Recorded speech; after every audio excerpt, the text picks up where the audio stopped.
नमस्कार। आकाशवाणी से प्रस्तुत है समाचार संध्या।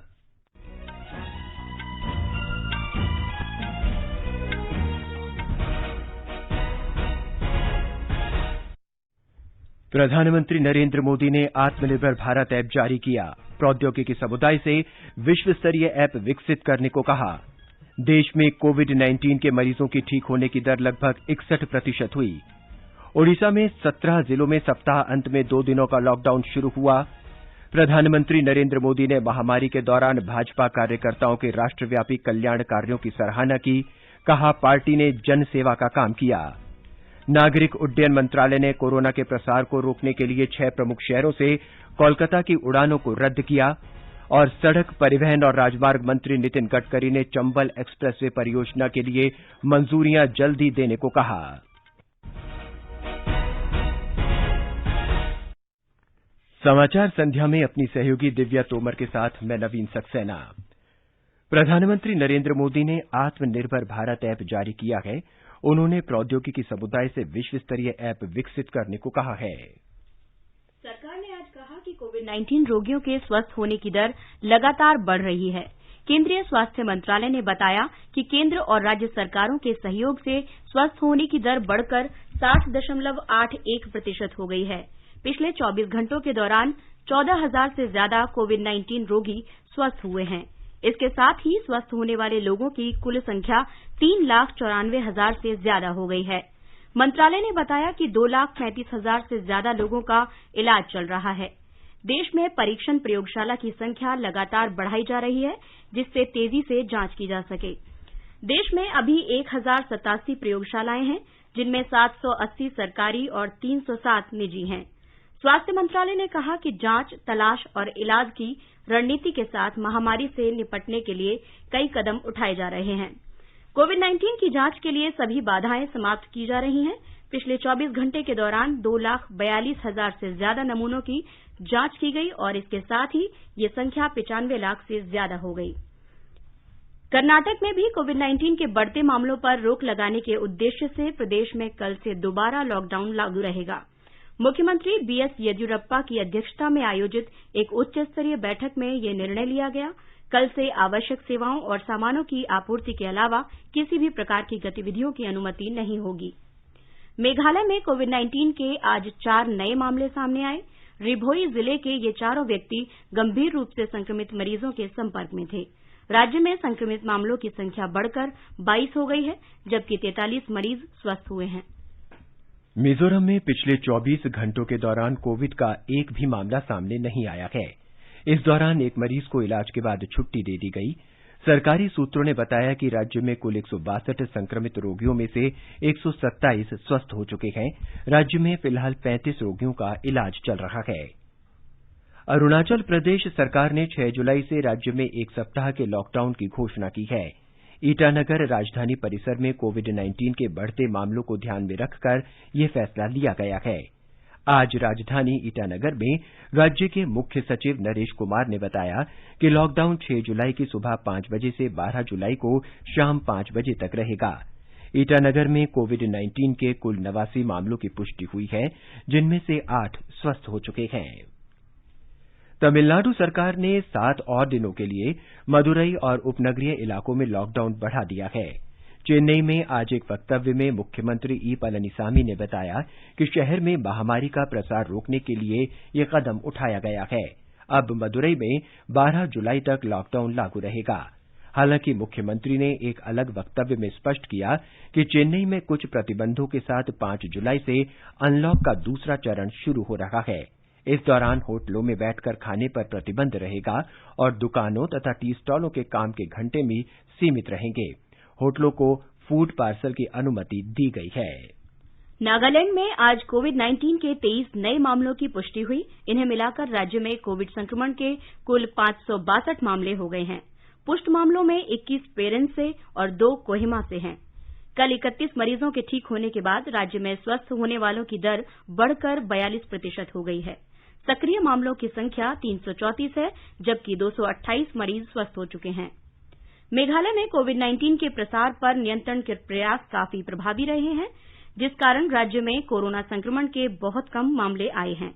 विश्व स्वास्थ्य संगठन ने हाल ही में कहा है कि मेघालय सरकार द्वारा किए गए उपाय देश के दूसरे हिस्सों में भी अपनाए जाने चाहिए।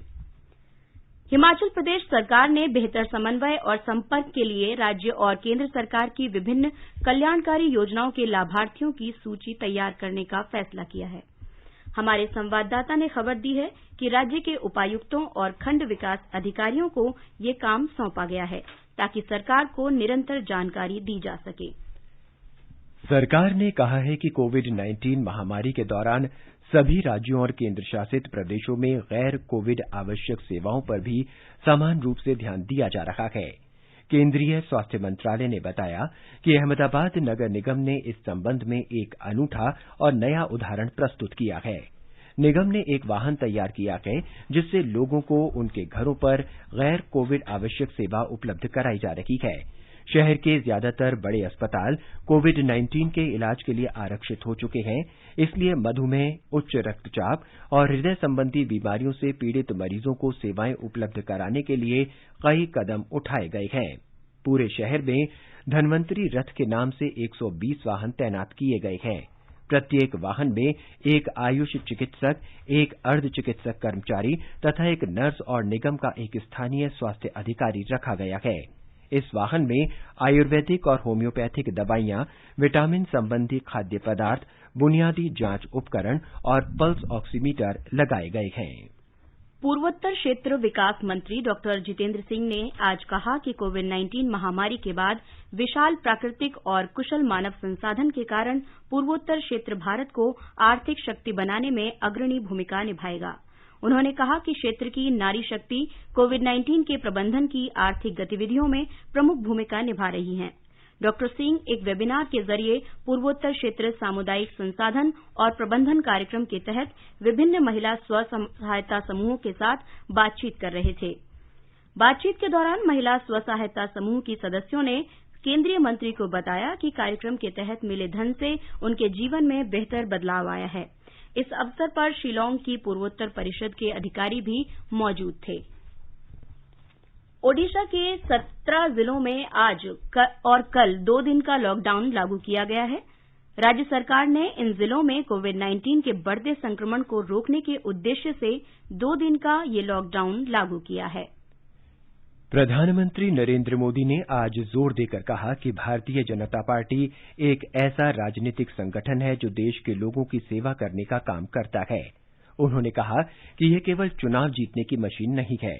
श्री मोदी ने पार्टी के सेवा ही संगठन अभियान की वीडियो कॉन्फ्रेंसिंग के जरिए समीक्षा करते हुए कहा कि भाजपा कार्यकर्ताओं के लिए राष्ट्र सबसे पहले आता है और बाकी सब कुछ इसके बाद होता है।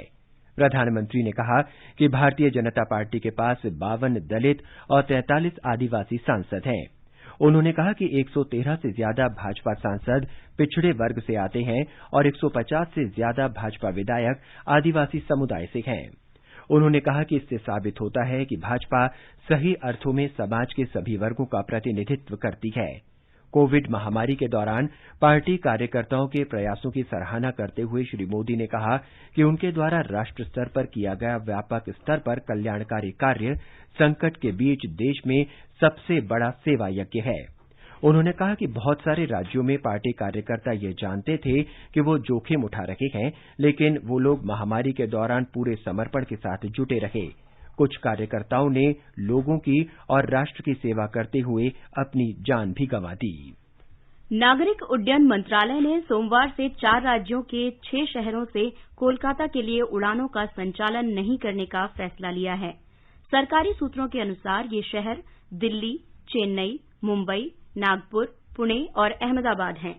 ये प्रतिबंध 19 जुलाई तक या अन्य आदेश तक जारी रहेगा। इन उपायों का उद्देश्य कोरोना वायरस के प्रसार का नियंत्रण पाना है। इससे पहले पश्चिम बंगाल की मुख्यमंत्री ममता बनर्जी ने केंद्र से आग्रह किया कि अत्यधिक संक्रमित राज्यों से घरेलू उड़ानों के संचालन को नियंत्रित किया जाए। सुश्री बनर्जी ने कोविड मामलों में वृद्धि के मद्देनजर कोलकाता के लिए अंतर्राष्ट्रीय उड़ान संचालन पर अंकुश लगाने की भी अपील की है। प्रधानमंत्री नरेंद्र मोदी ने सर्वोत्तम भारतीय ऐप की पहचान करने के लिए आत्मनिर्भर भारत नवाचार प्रतिस्पर्धा की घोषणा की। ये ऐप पहले से इस्तेमाल में होना चाहिए और इसमें विश्व स्तर का ऐप बनने की क्षमता होनी चाहिए। प्रधानमंत्री नरेंद्र मोदी ने प्रौद्योगिकी समुदाय से आत्मनिर्भर भारत ऐप प्रतिस्पर्धा में भाग लेने की अपील की। ये प्रतिस्पर्धा मौजूदा ऐप को बढ़ावा देने और नए ऐप विकसित करने के लिए होगी। श्री मोदी ने लिंक्डइन पर लिखे एक पोस्ट में कहा कि e-learning, work from home, gaming, business, मनोरंजन, कार्यालय कार्य और सोशल नेटवर्किंग के मौजूदा ऐप को बढ़ावा देने और नए ऐप विकसित करने के लिए सरकार पूरा सहयोग देगी। विश्व स्वास्थ्य संगठन के महानिदेशक टेड्रोस अधनॉम घेब्रेयेसस ने कहा है कि कोविड-19 मरीजों के इलाज के लिए दवाओं का क्लिनिकल परीक्षण किया गया है और प्रभावी दवाओं की घोषणा जल्दी की जा सकती है। उन्होंने कहा कि 39 देशों में लगभग 5,500 मरीजों पर यह परीक्षण किया जा चुका है। The group reviewed data from the Solidarity trial and agreed on the need for more trials to test different classes of therapeutics at different stages of the disease. Nearly 5,500 patients in 39 countries have so far been recruited into the Solidarity trial. We expect interim results within the next 2 weeks. इस बीच विश्व स्वास्थ्य संगठन के आपात कार्यक्रम के प्रमुख doctor mic Ryan ने कहा कि कोरोना महामारी की मौजूदा स्थिति के बाद हमें इसकी दूसरी लहर पर ध्यान केंद्रित करना चाहिए। संगठन ने महामारी से निपटने के लिए परस्पर सुरक्षित दूरी, मास्क पहनने और स्वच्छता बनाए रखने पर जोर दिया है। कोविड-19 के प्रकोप पर काबू पाने के लिए वैक्सीन बनाने में भारत चुनिंदा देशों में शामिल है। कोविड वैक्सीन बनाने के लिए सरकारी एजेंसी निजी भागीदारों के साथ सहयोग कर रही है। भारत बायोटेक और ज़ायडस कैडिला को कोविड-19 के इलाज के लिए स्वदेशी वैक्सीन की क्लिनिक पूर्व परीक्षण के बाद केंद्रीय औषधि मानक नियंत्रण संगठन से मानव क्लिनिकल परीक्षण की अनुमति मिल गई है। ब्यौरा हमारे संवाददाता से।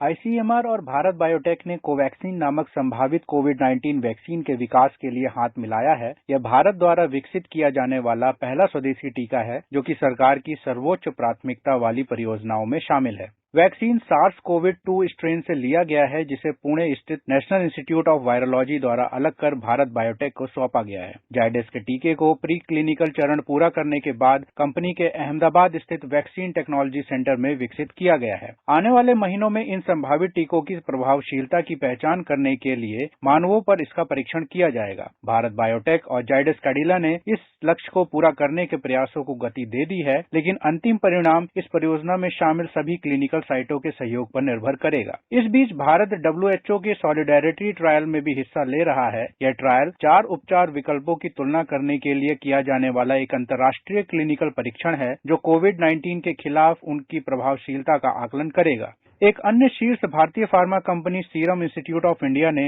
ऑक्सफोर्ड यूनिवर्सिटी के संभावित कोविड-19 वैक्सीन की 1 बिलियन खुराक की आपूर्ति करने के लिए ब्रिटिश दवा निर्माता एस्ट्राजेनेका के साथ अनुबंध किया है। भूपेंद्र सिंह, आकाशवाणी समाचार, दिल्ली। आकाशवाणी का समाचार सेवा प्रभाग विशेषज्ञों की सलाह श्रृंखला के अंतर्गत कोविड-19 महामारी की रोकथाम के बारे में जाने माने चिकित्सा विशेषज्ञों की राय प्रसारित करता है।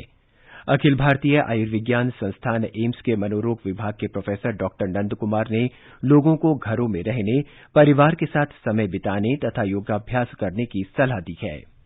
We are going to overcome this crisis within a few weeks. In the coming few weeks, stay at home, spend time with the family, do household work, exercise, listen to music, sing with the family, do yoga, meditation, and take care of emotional need of the family. Delhi के गोविंद वल्लभ पंत अस्पताल के doctor Sanjay Pandey ने लोगों से घर से बाहर निकलते समय मास्क पहनने के महत्व के बारे में बताया। मास्क की जरूरत उन इंसानों को है हेल्थ सेक्टर में अगर वो काम कर रहे हैं या उनका डायरेक्ट किसी कोरोना के मरीज के इलाज में या उनके क्वारंटाइन में उनकी भूमिका है। लेकिन अगर आप घर में रह रहे हैं और स्वस्थ है और आपको किसी भी तरह की तकलीफ नहीं है या कोई फ्लू के लक्षण नहीं है तो आपको मास्क पहनने की जरूरत नहीं है। लेकिन अगर आप बाहर जा रहे हैं या किसी और काम के लिए बाहर निकल रहे हैं तो यह बेहतर होगा कि आप मास्क का प्रयोग करें, क्योंकि इससे आपकी सुरक्षा तो होगी ही, दूसरे लोगों की भी सुरक्षा होगी। जम्मू कश्मीर के मुख्य सचिव और राज्य कार्यकारिणी समिति के अध्यक्ष बीवीआर सुब्रमण्यम ने प्रदेश में जिलों के वर्गीकरण की सूची जारी कर दी है। हमारे संवाददाता ने बताया है कि इसमें बांदीपोरा को छोड़कर समस्त कश्मीर घाटी को रेड जोन में रखा गया है। जम्मू कश्मीर के केंद्र शासित प्रदेश में कोविड-19 महामारी के प्रसार से संबंधित स्थिति का समग्र मूल्यांकन करने के बाद राज्य कार्यकारिणी समिति ने जम्मू कश्मीर के जिलों को लाल, नारंगी और हरे रंग के क्षेत्रों में वर्गीकृत किया है। आदेश के अनुसार बांदीपुरा जिले को छोड़कर पूरे कश्मीर घाटी को लाल श्रेणी के क्षेत्र में रखा गया है, ताकि कश्मीर घाटी में कोरोना मामलों के चल रहे वृद्धि और इसके संक्रमण के प्रसार को नियंत्रित रखा जा सके। आकाशवाणी समाचार के लिए श्रीनगर से मैं सुनील कौल। महाराष्ट्र की महिला और बाल विकास मंत्री एडवोकेट यशोमती ठाकुर ने मुख्यमंत्री उद्धव ठाकरे को पत्र लिखकर अनुरोध किया है कि कोविड-19 की महामारी के मद्देनजर गर्भवती महिला अधिकारियों और कर्मचारियों सहित 50 वर्ष से ज्यादा उम्र के विभिन्न बीमारियों से ग्रस्त कर्मचारियों को घर से काम करने की अनुमति दी जाए। एक रिपोर्ट। राज्य की महिला व बाल कल्याण मंत्री यशोमती ठाकुर ने पुरानी बीमारियों से ग्रसित 50 साल से ज्यादा आयु वाली और गर्भवती सरकारी महिला अधिकारियों तथा कर्मचारियों को घर से काम करने की इजाजत देने की मांग की है। ठाकुर ने इसके लिए मुख्यमंत्री उद्धव ठाकरे को पत्र लिखा है। राजपत्रित अधिकारी महासंघ ने इस संबंध में ठाकुर को ज्ञापन दिया था। इस बीच राज्य के स्वास्थ्य विभाग ने राज्य भर के कोविड-19 अस्पतालों में चिकित्सा सुविधाओं की देखरेख के लिए जिला स्तरीय समिति का गठन किया है। जिला कलेक्टरों की अध्यक्षता वाली समिति नियमित रूप से इन कोविड अस्पतालों का दौरा करेगी। स्वास्थ्य विभाग ने स्थानीय प्रशासन से इन अस्पतालों में सीसीटीवी कैमरा लगाने के लिए भी कहा है, ताकि मरीजों को दिए जाने वाले इलाज और सुविधाओं की जांच की जा सके। स्वीटी जैन, आकाशवाणी समाचार, मुंबई। वंदे भारत मिशन का चौथा चरण कल से शुरू हो गया। इस चरण में 500 से अधिक उड़ानों का संचालन किया जाएगा। इसके तहत एयर इंडिया के साथ साथ प्राइवेट कंपनियों के विमानों का संचालन होगा।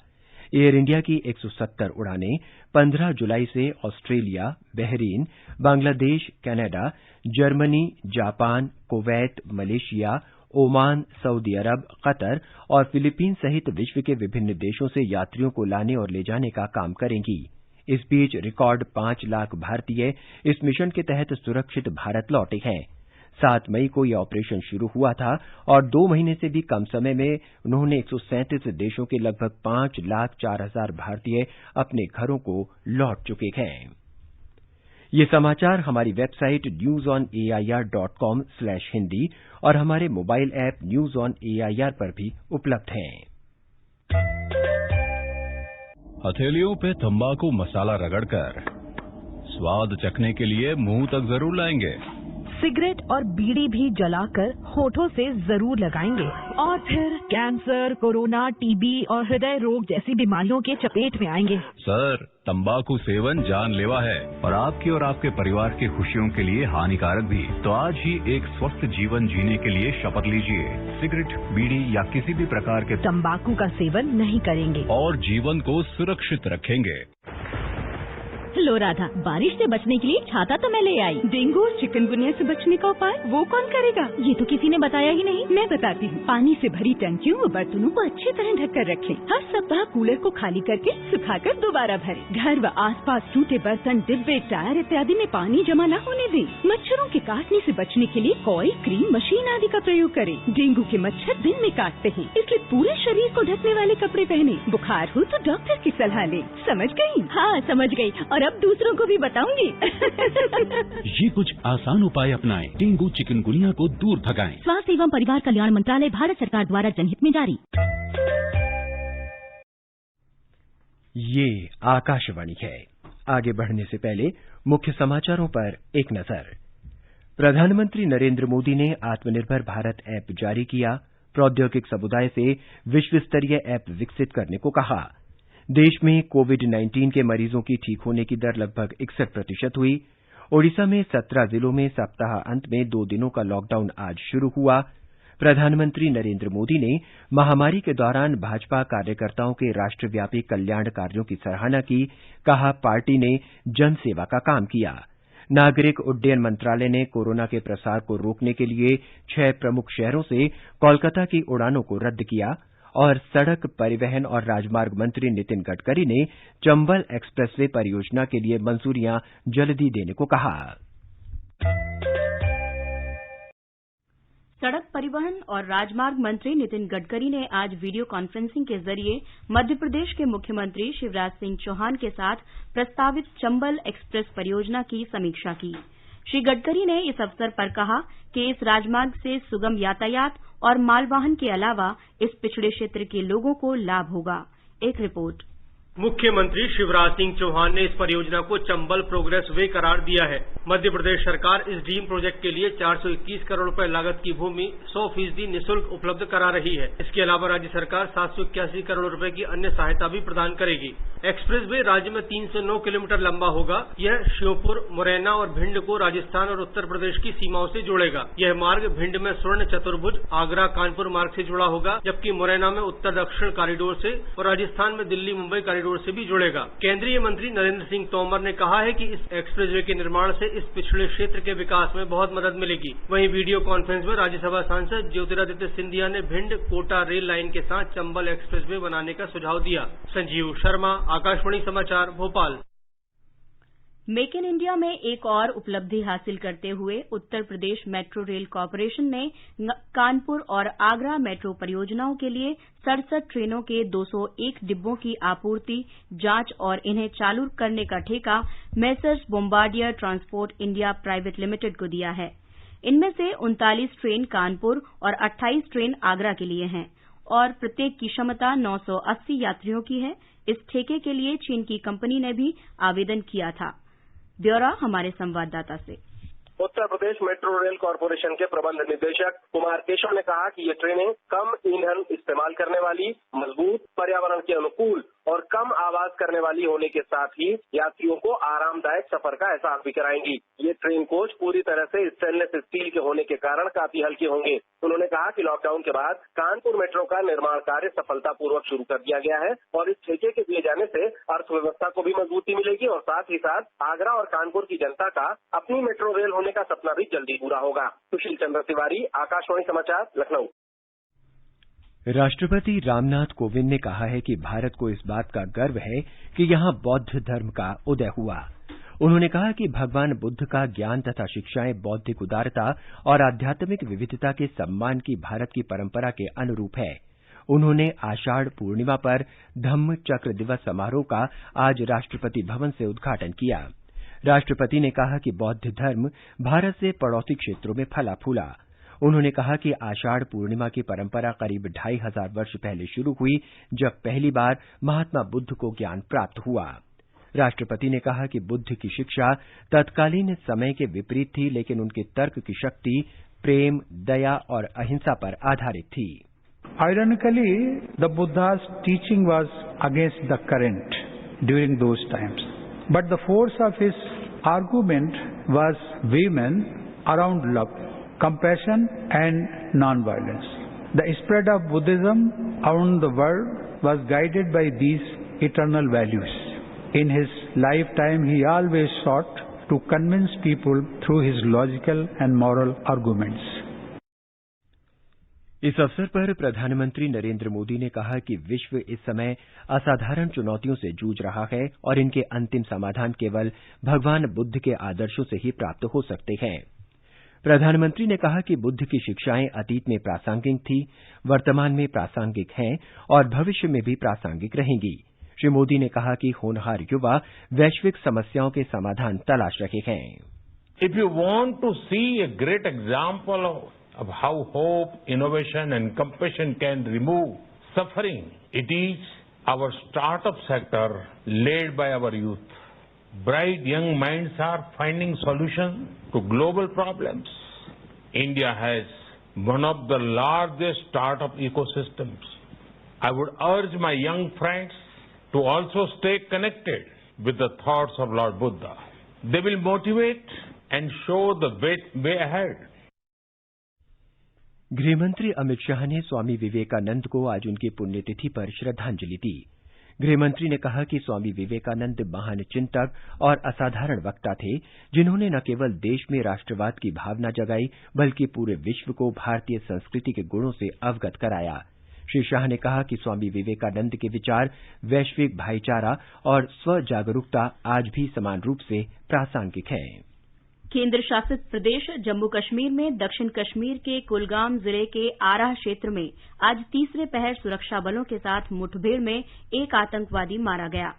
पुलिस के अनुसार सेना और पुलिस के 34वें राष्ट्रीय राइफल दस्ते के संयुक्त दल ने आराह गांव में घेराबंदी और तलाशी अभियान के दौरान छुपे आतंकवादियों ने दल पर गोली चलाई।